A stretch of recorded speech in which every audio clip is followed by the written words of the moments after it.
अस्सलाम वालेकुम वरहमतुल्लाहि वबरकातुहू। अज़ीज़ तलबा व तालिबात, स्टडी सीक्रेट्स में आप सबको खुशामदीद कहते हैं। आज हम जमाअत नाहम की नई उर्दू की किताब में सबक नंबर 3 के सफ़ा नंबर 3 की रीडिंग करेंगे। अज़ीज़ तलबा व तालिबात, इस रीडिंग को गौर से सुना करें, क्योंकि ये रीडिंग आपके लिए कई लिहाज से फ़ायदेमंद होगी। नसर पारे की तशरीह के साथ साथ सबक का खुलासा लिखने में भी यह आपकी मददगार साबित होगी। रीडिंग शुरू करते हैं। आप खातमुन नबीयीन सल्लल्लाहु अलैहि वसल्लम की नज़र में अमीर व गरीब सब बराबर थे। कबीला मखजूम की एक औरत चोरी के जुर्म में गिरफ्तार हुई। जुर्म से मुराद गुनाह, गिरफ्तार से मुराद पकड़ी गई। लोगों ने हज़रत उसामा रज़ी अल्लाह ताला अन्हु से, जिनको आप ख़ातमुन नबीयीन सल्लल्लाहु अलैहि वसल्लम बहुत चाहते थे, सिफारिश कराई।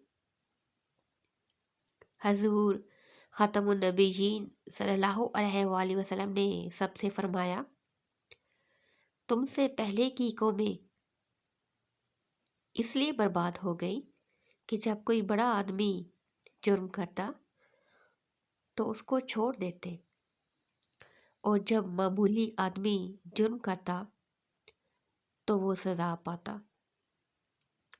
मामूली आदमी से मुराद आम आदमी। हज़रत अनस रज़ी अल्लाह ताला अन्हु कहते हैं कि मैंने 10 बरस आप ख़ातमुन नबीयीन सल्लल्लाहु अलैहि वसल्लम की खिदमत में गुजारे, मगर आप ख़ातमुन नबीयीन सल्लल्लाहु अलैहि वसल्लम ने ना कभी डांटा, ना मारा, ना ये पूछा कि तुमने ये काम क्यों किया और ये क्यों ना किया। आप ख़ातमुन नबीयीन सल्लल्लाहु अलैहि वसल्लम ने तमाम उम्र कभी किसी को नहीं मारा। और ये क्या अजीब बात है। अजीब बात से मुराद अनोखी बात, निराली बात, कि एक फौज का जर्नल जिसने मुसलसल 9 बरस लड़ाइयों में गुजारे और जिसने कभी लड़ाई के मैदान से मुंह नहीं मोड़ा, मुंह नहीं मोड़ा मुराद पीछे नहीं हटा, अपने दुश्मन पर कभी तलवार नहीं उठाई और ना अपने हाथ से किसी पर वार किया। वार करना मुराद हमला करना। ओहद के मैदान में जब हर तरफ से आप ख़ातमुन नबीयीन सल्लल्लाहु अलैहि वसल्लम पर पत्थरों, तीरों और तलवारों की बारिश हो रही थी, आप ख़ातमुन नबीयीन सल्लल्लाहु अलैहि वसल्लम अपनी जगह खड़े थे और जान निसार से मुराद जान पर खेलने वाले, जान कुर्बान करने वाले, दाएं बाएं कटकर गिर रहे थे। इसी तरह हुनैन की लड़ाई में अक्सर मुसलमान गाजियों के पांव उखड़ चुके थे। गाजी से मुराद वो लोग जो मैदान जंग में जाएं लेकिन शहादत हासिल ना कर सके। हजूर ख़ातमुन नबीयीन सल्लल्लाहु अलैहि वसल्लम पहाड़ की तरह अपनी जगह खड़े थे। सहाबा रज़ी अल्लाह ताला अन्हुम कहते हैं, लड़ाई के अक्सर मार्कों में आप ख़ातमुन नबीयीन सल्लल्लाहु अलैहि वसल्लम वहाँ होते थे जहाँ बड़े बड़े बहादुर खड़ा होना अपनी शुजाअत का آخری کارنامہ سمجھتے تھے، مگر ایسے خوفناک مقاموں میں رہ کر بھی دشمن پر ہاتھ نہیں اٹھاتے تھے۔ سال ہا سال کی ناکامی کی تکلیفوں کے بعد بھی کبھی مایوسی نے آپ خاتم النبیین صلی اللہ علیہ وآلہ وسلم کے دل میں راہ نہ پائی۔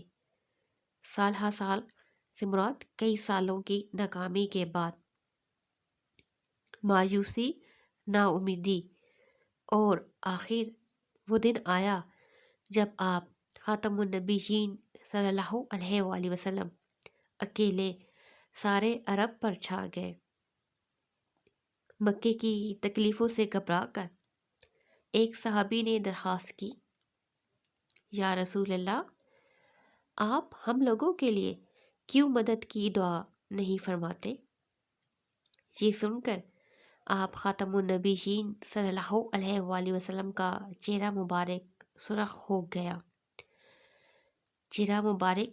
ہو گیا، غصے کی حالت میں آ گئے اور فرمایا، تم سے پہلے جو لوگ گزرے ان کو آروں سے چیرا گیا، ان کے بدن پر لوہے کی کنگھیاں چلائی گئیں جس سے گوشت پوشت سب کٹ جاتا، لیکن یہ تکلیفیں بھی ان کو حق سے نہ پھیر سکیں۔ خدا کی قسم، دین اسلام اپنے کمال کے مرتبے پر پہنچ کر رہے گا، یہاں تک کہ صنعاء یمن سے حضر موت تک ایک سوار اس طرح بے خطر چلا جائے گا کہ اس کو خدا کے سوا کسی کا ڈر نہ ہوگا۔ حضر موت سے مراد موت کی وادی تک بے خطر، بے خوف آپ خاتم النبیین صلی اللہ علیہ وآلہ وسلم کا وہ عزم اور استقلال یاد ہوگا۔ عزم سے مراد ارادہ، پختہ ارادہ، اور استقلال سے مراد ثابت قدمی، مستقل مزاجی۔ جب آپ صلی اللہ علیہ وآلہ وسلم نے اپنے چچا ابو طالب کو جواب دیا تھا، چچا جان، اگر قریش میرے دائیں ہاتھ میں سورج اور بائیں ہاتھ میں چاند رکھ دیں تب بھی حق کے اعلان سے باز نہ رہوں گا، مراد پیچھے نہ ہٹوں گا۔ ایک دفعہ کا ذکر ہے کہ ایک بھوکا آپ ختم النبیین صلی اللہ علیہ وآلہ وسلم کی خدمت میں آیا۔ آپ ختم النبیین صلی اللہ علیہ وآلہ وسلم نے ازواج مطہرات میں سے کسی کے ہاں کہلا بھیجا۔ ازواج مطہرات سے مراد پاک بیویاں، حضرت محمد صلی اللہ علیہ وآلہ وسلم کی ازواج مطہرات۔ جواب آیا، گھر میں پانی کے سوا کچھ نہیں۔ آپ خاتم النبیین صلی اللہ علیہ وآلہ وسلم نے دوسرے گھروں میں آدمی بھیجا، وہاں سے بھی یہی جواب آیا، غرض 8-9 گھروں میں سے کہیں پانی کے سوا کھانے کی کوئی چیز نہیں تھی۔